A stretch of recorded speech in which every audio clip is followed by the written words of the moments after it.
Hi, I'm Simon Roderick from Fram Research. I'm delighted to be joined by Keith Grindlay from the economic research house Macro Thoughts. To those of you who occasionally watch CNBC Squawk Box, you may actually recognise Keith as a guest commentator from there. Keith, how are you today? I'm good, thank you. Busy week coming to an end. Yeah, seems to be lots going on at the moment, I think, isn't there? So lots of data, lots for us to discuss. So let's go straight into it, if you don't mind, Keith. It's been fair to say, I think, that you've been far more optimistic than the Bank of England, the IMF, the OBR, all those sorts of big institutions. Why is that? Well, the principal reason is that energy prices and oil prices have come down. If we're now talking about petrol prices being around 147, they're about really where they were a year ago.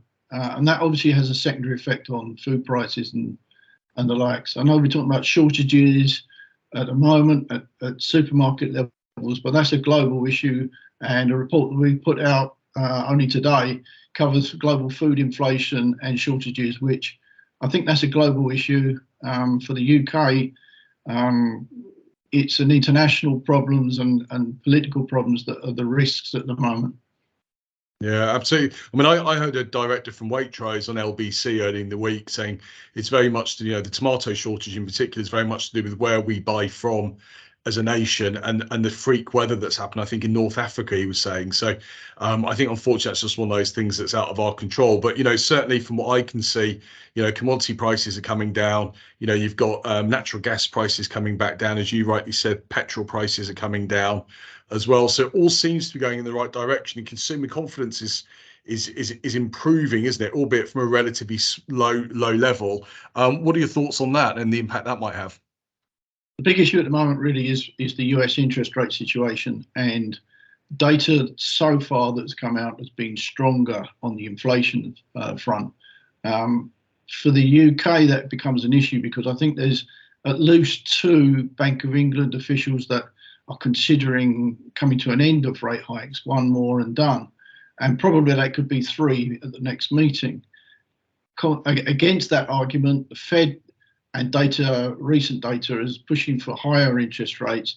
US bond yields have moved up roughly 50 basis points. So expectations are rising, and that obviously has an impact on the Bank of England, whether they continue to rise or whether they risk weakening sterling further. For us, we've always maintained that the UK does better with a strong pound, and that's why we were very against Carney and May devaluing during the Brexit fallout. So inflation's imported inflation through energy, petrol and the likes and food even. You mentioned tomatoes, and we're one of Spanish vegetable, one of their biggest importers. So if they have adverse weather conditions, that obviously has an effect on the UK. So that's an issue at the moment. I think that if we continue to raise rates, we're going to increase the pressure that's on the housing market. And we know that the US housing market has a confidence value for the consumer. If we consider that stamp duty was a big issue for the Fed, and cutting stamp duty, and not from the Fed, from the Bank of England, cutting stamp duty during COVID, that encouraged house buying. And the danger is, or the risks are, we start hitting negative equity if we're not careful, especially now that rents are, for the first time in decades, rent prices are now cheaper than actual mortgages, so on a monthly basis. So there are a lot of risks and headwinds still to get through. It's a tightrope, isn't it? Because I think I'm in your camp that we're a net importer as a country, so therefore having a strong pound, I think, does help. Equally, part of that is higher rates. So, where do you think rates might end up, and where do you think probably rates would be on that tightrope if you could kind of pick your sweet spot for keeping inflation under control but not killing growth? Where do you feel on those two things? If you'd have asked me a month or so ago, and even in November, December, we were saying that interest rates were close to finishing, and the Fed was risking over tightening. And we still think on a long-term value, that's still the risk, because the Fed concentrates and central banks concentrate on short-term, or not so much short-term, but lagging indicators such as unemployment and growth, GDP.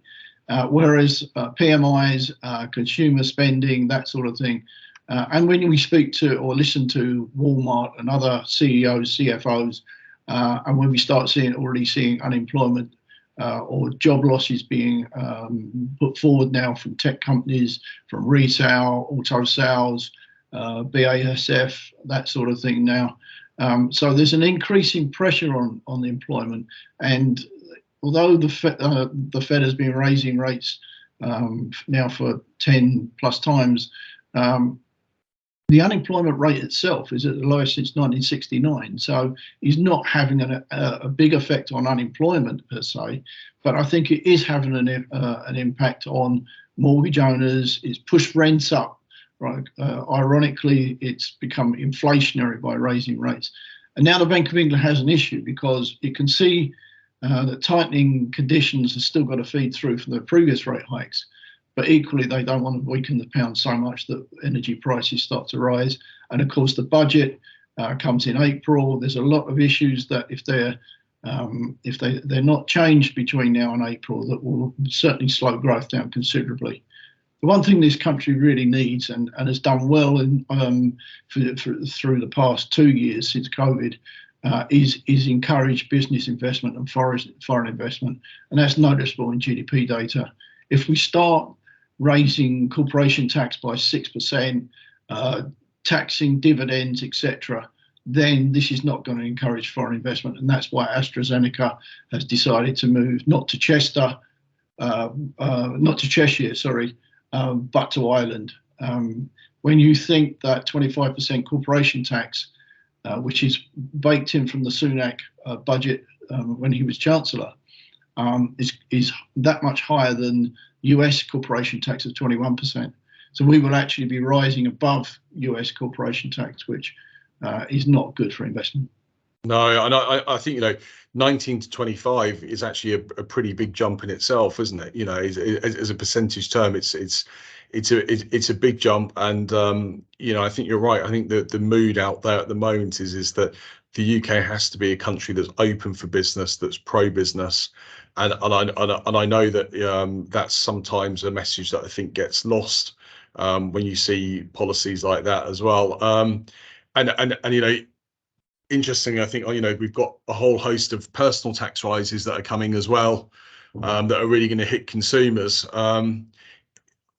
Is the room though for Mr. Hunt to make any cuts? Bearing in mind we were talking about inflation earlier on. I mean, is there anything you think he could do? Well, certainly, I think that the example that Truss gave in being more growth-based rather than defending debt, the government debt, has a merit behind it, even if she messed up the whole thing. GDP in the or debt to GDP in the UK is around 100% compared to the US of 120%, and we had good PSNB figures, which would have been even better, but we had to make a one-off payment to the EU of 2.3 billion. So yeah, I think that there's room for more tax or relaxing the tax hikes. Certainly corporation tax, but we've got the April. We've got baked in another £500 roughly in energy bills for consumers, which is not going to be very good. Agreed that the following July and October should be there shouldn't be any further rises as long as wholesale prices remain where they are. But the problem is, in April, if you have a budget, in May you're going to have local elections, and Sunak has still, his position as Prime Minister has a lot of Conservative members concerned at the moment, and they really didn't get a say in the final outcome. So the risks, we think, of another leadership fight and potential elections in the next 12 to 18 months are probably higher than 50%. So with that in mind, I think Hunt has got to consider the corporation tax, whether it can maybe match the US rather than going beyond. Tough set of circumstances, I think, isn't it? Because we've had these huge gyrations in business activity. A lot of them caused by awful events like the pandemic and obviously the war in Ukraine and everything else. So a really difficult set of circumstances. But equally, you hope that we're looking past election cycles for what the solutions are. It'd be interesting to see. I mean, one thing I know you've talked about, is with the pound being relatively weak. UK stock markets perhaps being undervalued. Is UK PLC at risk of significant amounts of takeovers? Well, I think it is a risk when you weaken your currency. And with the FTSE, the FTSE's up at 8,000, which is a high. But if you look at the smaller or the breadth of the FTSE, or beyond the top 100, then there's a weakness there. And the good companies are going to be there for the pickings. We've just seen the end of Tech Nation, which has been encouraging new companies to grow. Sunak has done away with that. He's taken away a £12 million budget, which actually went to Barclays, where Barclays are making 24 billion a year. So I find that's a struggle. And when you think that companies such as Deliveroo grew out from there, then that shows how much that company would have improved things. I think going forward, the pound needs to be sorted out. We also need to be aware of international gyrations. We've recently, as I say, put something about food prices recently. I think that this year could be we had energy last year. This year is about food and food prices. In America, for example, it now costs more for a dozen eggs on average than it does per pound for pork.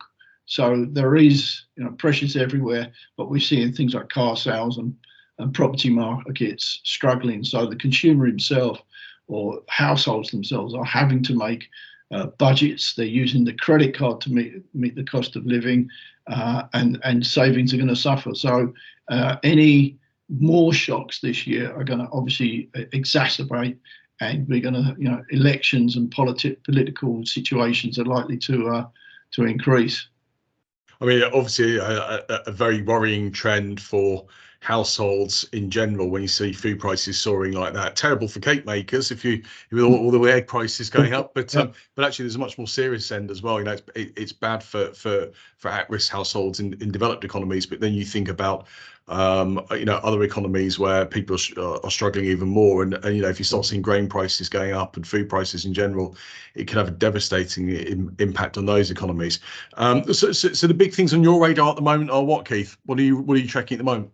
Well, again, US interest rates and the strengthening of the dollar, because the more that strengthens, that means that the rest of the world will have to pay more or start importing inflation again. We're already seeing oil prices, WTI, back down at 73, 74. The usual chorus of so-called experts are calling it for 120 and one around that area. So if energy does start to spike, then it becomes a big issue, and that's energy is. Or oil prices is the biggest issue or worry that side. Food prices, as I say, when you're seeing such shocks in food prices, the CFO for Walmart last year said that their meat sales were being affected, and people weren't buying meat; they were buying peanut butter, hot dogs to economise on protein intakes. So these economies are already happening. And corporate profits were the big thing over 2 years. Tracking back that, if you look at Unilever or Kraft, they've brought back their profits. They've managed to increase their profits, but they're doing it with their demand or their sales falling, which in the end can't be a good thing going forward.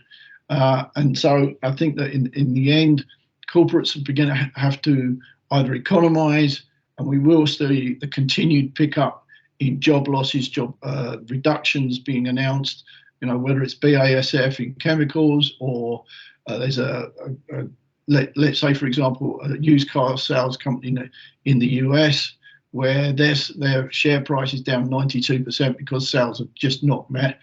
everyone's got inventory problems, from Walmart to cars to everything else. So that fire sale kind of began last year. We've had some strong data for whatever reasons in January, but if you look at tracking the tracking levels, freight prices, demand in that sort of areas, then you know that at the moment the consumer is tracking back. For the UK, it's a service-based industry, economy. So we don't have the same issues, if you like, with manufacturing that other, like Germany, for example, or China. Because it's service-based, we're going to have, we're going to encourage tourism. We're going to have new industries. Let's say studios in North London, and more other issues or other growth areas that can be positives for the UK. But to gain that, you're going to have to encourage foreign investment, because the UK itself is not going to have companies that can stand alone and invest billions in these industries without help. And you're not. No, absolutely, Keith. Yeah, I was just going to say, you're not going to encourage new companies to come to the US if you're raising corporation tax by that amount. No, I think that's right. I think you've got to create the conditions, haven't you, where people want to invest. I mean, I'm, obviously I've got an interest in it, so I hold my hands up. But I feel much more positive about UK employment or unemployment, depending how you want to look at it, than perhaps I did a few months ago. I think that there are still huge pools of money out there. I think there's tons of innovation. I think firms as well were very scarred, I think, by the fact that perhaps they moved too quickly during the pandemic in laying off people, and then really struggled to rehire people, and therefore looking at the skills in their business, saying, we've got some great people here. We've just got to see out the sort of slightly slowdown that some firms have seen, because actually all the data is getting better all the time, and you could quite quickly see a situation, I think, towards the end half of the year, where things pick up quite dramatically. You don't want to have got rid of those good skills in your business, and we see more than ever firms focusing on their 5-year plan. CEOs are very aware of the fact they get a very short window to make an impact in a business. And I think for a lot of firms, they're saying, actually, we can take a bit of short-term pain, because actually our 5-year plan is growth. And so people might see me going on about LinkedIn about, going for growth a lot and everything else. But I think that is in the mindset, I suspect, of an awful lot of companies, particularly as the data is improving. The Bank of England saying the recession is going to be relatively mild now, nowhere near what they thought. I think that CEOs, if you're not going to start gearing up for growth now, then you perhaps never will. So it will be interesting to see how that pans out. But I am quietly confident on the UK, but maybe I'm just being naive. But we'll see. The UK itself is in a position to move forward, and it's got nothing to do with Brexit or anything like that. We've got politicians that need to think sensibly. We've got a central bank that seems to be being sensible.